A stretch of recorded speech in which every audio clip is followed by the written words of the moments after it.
आपले वडील तसेच असतात, फक्त आपलं जसं वय वाटतं तसं आपल्या वडिलांच्या विषयी आपले विचार बदलत जातात. आपण जेव्हा 5 वर्षांचे असतो तेव्हा आपल्याला वाटतं आपले वडील जगातील सर्वात शक्तिशाली व्यक्ती आहे. आपण जेव्हा 10 वर्षांचे होतो तेव्हा वाटतं आपल्या वडिलांना जगातलं सर्व काही कळतं.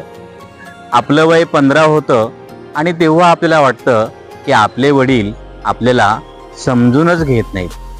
आपण जेव्हा 20 वर्षांचे होतो तेव्हा आपल्याला वाटतं आपल्या वडिलांचे विचार किती जुने आहेत, वडील किती मागासलेले आहेत. आपण जेव्हा 25 वर्षांचे होतो तेव्हा आपल्याला समजतं की अरे आपले वडील थोडेसे बरोबर आहेत.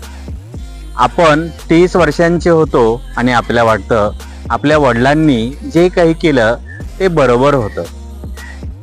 35व्या वर्षी आपल्याला असं वाटतं की आपल्या वडिलांनी खूपच कष्ट केलेले आहे, खूप मेहनत घेतलेली आहे.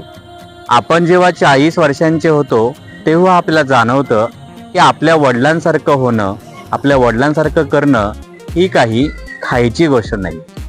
50व्या वर्षी आपल्याला वाटतं की आपल्या वडिलांनी जे काही केलं किंवा आपल्या वडिलांनी एकट्यानं या संसाराचा गाडा कसा ओढला असेल.